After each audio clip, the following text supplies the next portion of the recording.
Prenez place sur Monticule et bienvenue dans First Pitch, le podcast MLB des équipes de The Playoff FR. Le podcast, le calendrier de l'avant First Pitch. Et oui, case numéro 23 aujourd'hui. Ouais, je sais, plus rien n'est dans l'ordre. Et 23, c'est pas pour rien.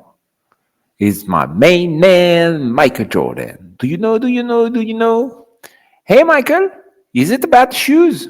No, mouse. It must be something. Allez, s'étendant sur 15 saisons impressionnantes, la carrière de Michael Jordan n'a plus rien à prouver. 6 titres NBA, 2 free-peats, 5 trophées de MVP, 10 titres de meilleur marqueur, 9 sélections All-Defensive Team. Le numéro 23 devient un mythe, un symbole, une légende, un standard. Et pourtant, au sommet de son règne, sans blessure majeure, après seulement 9 saisons pleines, Michael décide de partir. Pas vers une autre équipe, pas vers une autre ligue, vers un autre sport. Le rêve que personne n'a jamais vu venir. Pour le grand public, la décision est incompréhensible. Pour les proches de Jordan, elle est presque logique. Michael n'a jamais été seulement un joueur de basket. Avant les dunks, avant les titres, avant Nike, il y avait le baseball et il y avait son père. James Jordan aimait le baseball comme on aime une promesse. Il en parlait souvent. Il en rêvait encore. Quand Michael était enfant, ils jouaient ensemble. Quand Michael devenait célèbre, James était toujours là, en retrait, mais présent, un repère, un rock. En 1993, James Jordan est assassiné. Michael perd son père, son meilleur ami, son ancrage, et avec lui, quelque chose se fissure. L'usure invisible. Dès 1992, Jordan parle de fatigue, pas physique, mentale. La pression médiatique constante, les flashs qui crépitent autour de lui chaque jour. Le statut d'icône mondiale, la Dream Team, les attentes infinies. Le plaisir s'érode. Une des dernières conversations entre Michael et son père portait sur la retraite, sur le baseball, sur l'idée d'essayer. James l'encourage, le pousse. Mais voilà, quelques mois plus tard, le 6 octobre 1993, Michael Jordan annonce sa retraite de la NBA, encore endeuillé de la mort de son père, comme une dernière danse pour celui-ci. Le monde du sport vacille. On se retrouve à Birmingham, Alabama. Jerry Reinsdorf comprend, il respecte. Propriétaire des Bulls et des White Sox, il offre à Jordan une porte. Pas un passe-droit, une chance. Printemps 1994. Michael Jordan arrive à l'entraînement des White Sox. Pas de tapis rouge, pas de privilège. Il est envoyé en Double-A, au Birmingham Byrons.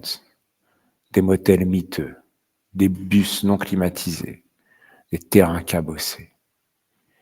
Il choisit le numéro 45, pas par hasard, c'était celui de son frère.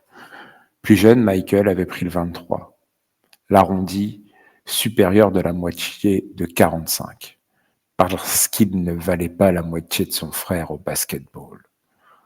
Aujourd'hui, il revient au point de départ. Apprendre à être nul. Jordan joue 127 matchs. Il apprend tout, les appuis, les slides, les trajectoires. Ses mains souffrent, son timing est en retard. Ses statistiques sont scrutées comme un procès. 2,02 de moyenne. Les médias se déchaînent. Sports Illustrated titre Drop it, Michael. Jordan ne répondra plus jamais à ce magazine.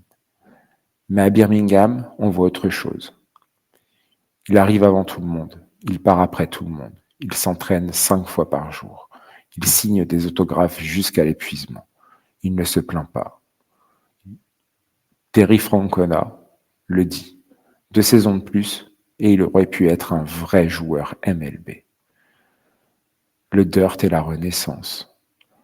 Le baseball lui enlève ce que le basketball lui avait donné trop tôt, l'illusion de la maîtrise. Ici, rien ne lui est dû et paradoxalement, il respire. Il porte les sacs des coéquipiers, range le dugout. Fini le destin droit. Quand il revient au basket, en mars 1995, quelque chose a changé. Un fax, rappelez-vous, tombe. Avec ces simples mots. I'm back. Une onde, un frisson mondial. Le retour de Dieu, du GOAT.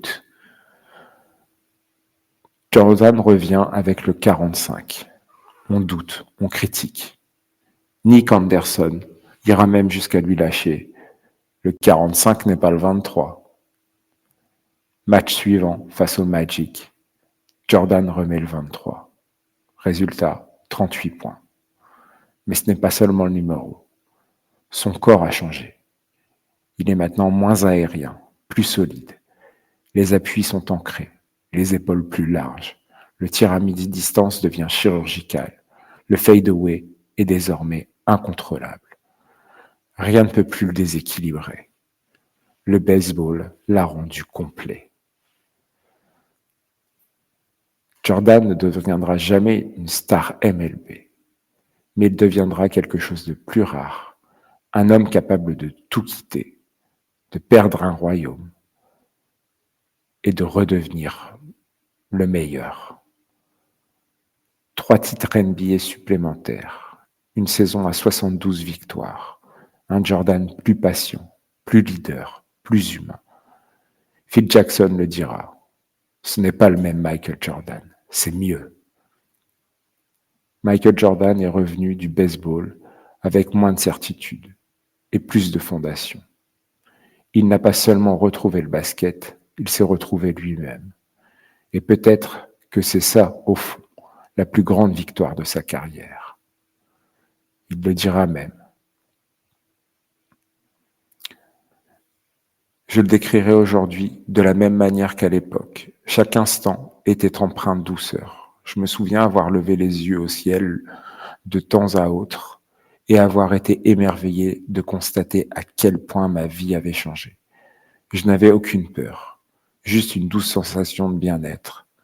Je ne peux pas décrire exactement ce que j'ai ressenti, mais aujourd'hui, j'ai l'impression d'avoir vécu un rêve. Fucking awesome AMG. Il n'y a que lui pour nous sortir des choses comme ça. Et voilà, c'était la fin de cette case numéro 23, qui est en fait la 45, qui est en fait, on ne sait plus parce que j'ai tout rattrapé d'un coup.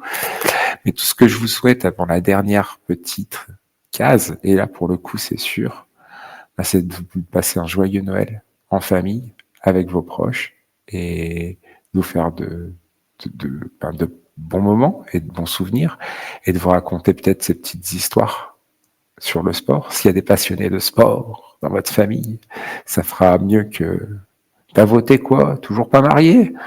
Ah, et la grande, qu'est-ce qu'on va en faire? Enfin voilà, allez, joyeux Noël, à la prochaine case. Ciao, ciao.